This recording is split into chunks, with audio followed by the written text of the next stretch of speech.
العوافي عليكم يا حبايبي.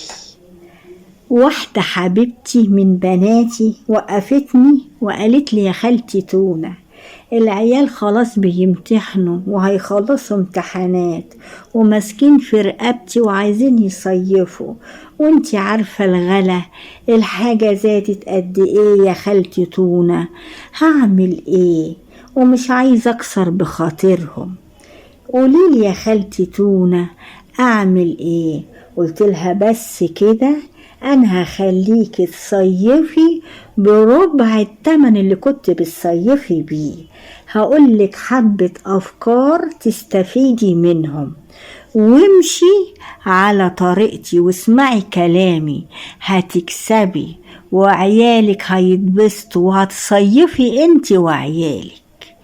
اول فكرة اللي انا اغير مكان المصيف، اذا كان المصيف ده غالي في زي الغردقة شرم الساحل الشمالي الجونة والحاجات دي، ودلوقتي انا مش في امكاني، انتي وكنت صغيرة انتي واخواتك كانت الحاجات دي موجودة، كنت بتسافري فين؟ كنت بتروحي اسكندرية مرسى مطروح راس البر، ليه ما نرجعش تاني نروح ونعرف العيال الأماكن ديت؟ العيال عايزة ايه؟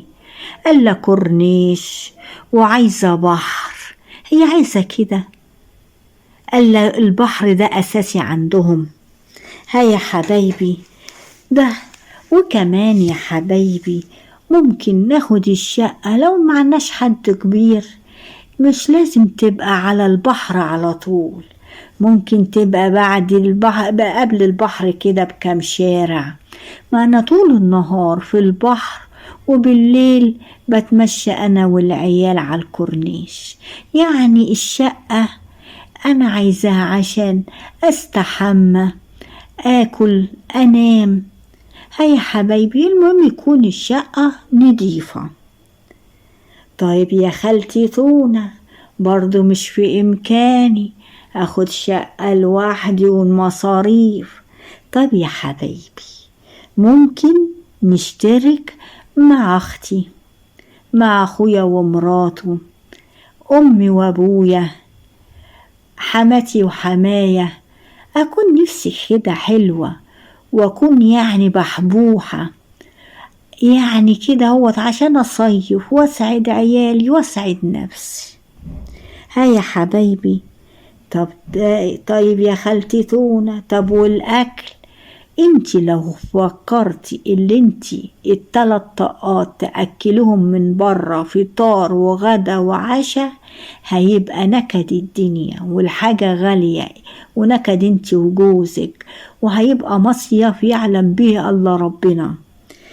انا بقى بشطارتي اعمل صينيتين كيكة، ولو اختي معايا هتعمل حاجة تانية شوية قراقيش، هتعمل صينيتين بسيسة.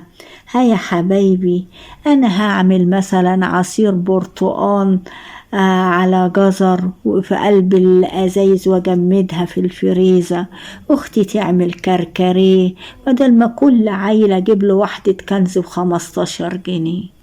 ها يا حبايبي ادي. طيب الفطار هجيبه بقد ايه جبن؟ لا استثنى بند الجبن ده خالص. ليه جبن؟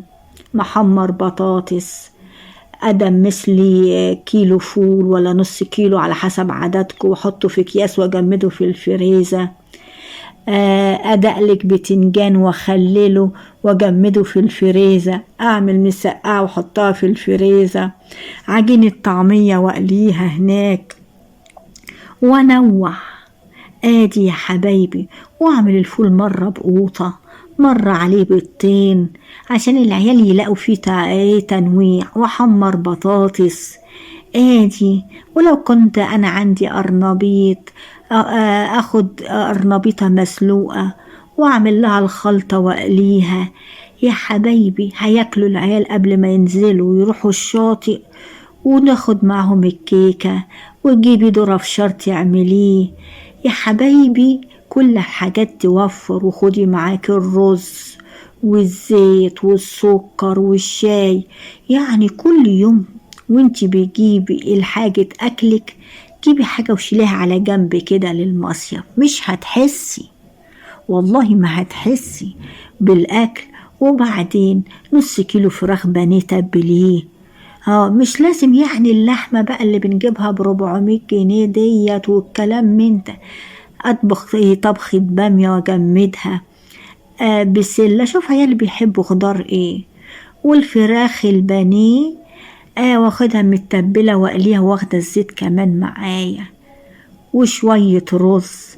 اعمل بتاع دوت مكرونة، صلصة مكرونة، واخد المصفى معايا واجيب المكرونة واسلقها واعملها جنب كفتة. ايسر، مش لازم بقى البفتك اللحمة واللحمة الصحيحة. لا كده انت مش هتصيفي ابدا في ظل الغلا ده. ايه هتوصلي بقى نفسك للمشاكل مع جوزك عشان المصيف؟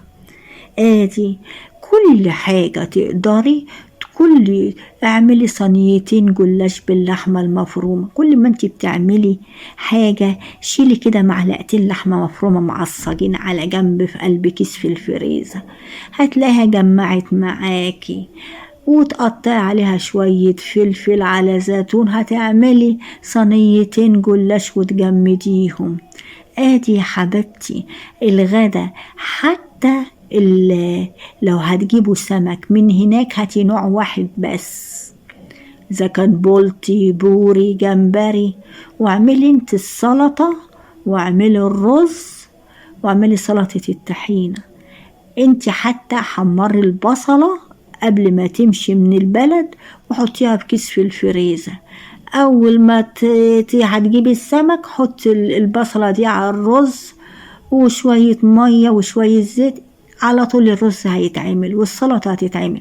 لكن هتجيبي الرز من بره جاهز والسلطة جاهزة وسلطة الطحينة، ده تمنهم قرب تمن السمك. لكن اما اعمل انا وجايبه الرز معايا والزيت ومحمره البصله وجايبه الخيار وجايبه الطماطم وجايبه الطحينه، كل ده مش هحس. وطول ما انا كل يوم في بيتي ونازله اجيب حاجه اشيل منها كده للمصيف على جنب، على جنب كده. اجي اسافر الاقي الخير الدنيا والعيال هيشيلوا عشان ده رايحين يتفسحوا. هيا حبايبي، وتجيبي العيش بالبطاقة. ما عندكيش بطاقة خدي بطاقة اختك هاتي ب3 جنيه عيش، بطاقة وحماتك، بطاقة امك. ايوه يا حبيبتي شغلي دماغك كده. كمان يا حبايبي المواصلات مش لازم أركب أغلى مواصلات. يعني القطار المميز بركب درجة تانية مكيفة مالها زي الفل ونضيفة وحلوة. على الأقل التذكرة اللي هتدفعيه في المميز توديكي رايح جاي في درجة تانية مكيفة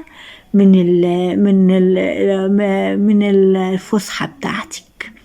يا حبايبي وفروا، ما يبقاش البذخ في الأيام الصعبة لو انتوا عايزين فعلا تتفسحوا وتصيفوا.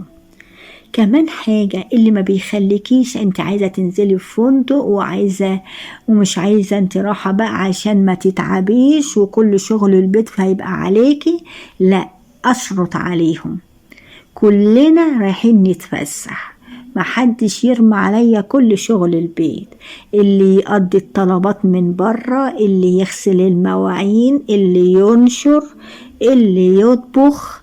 كلنا مسافة ساعة زمن هنخلص كلنا الحاجة ومبقاش في حد تعبان وكلنا هننزل ونتفسح. كمان أهم حاجة، أنا لو مشيت على كلام خالتي تونة هرجع واعرف اكمل مصروف الشهر، مش ارجع ادور على حد يسلفني ويقولوا لي الناس ويسكعوني بالكلام طالما معكوش اللي طلعكوا مصيف. لا يا حبايبي مش هخلي حد يحرق دمي. أنا دبقت حق المصيف بشطارتي. أنا قلتلك أفكار، بس انت أشطر من خالتي تونة، وهتعملي أفكار أحسن عشان انت بتحبي عيالك وجوزك وعايزة تساعديهم بأي طريقة، وربنا هيخليكي المصيف ده أجمل مصيف في نظرك انت والعيال. وجربي كلام خالتي تونة، هتلاقي. اوعي تستلفي عشان تطلعي مصيف. اعملي اللي انا بقولك عليه عشان تبقي انتي سعيدة ومرتاحة بعد نزولك من المصيف، لحد يطلبك بالله عليكي وتقدري تكملي مصاريف الشهر بتاعتك ورجعين مبسوطين 24 قيراط.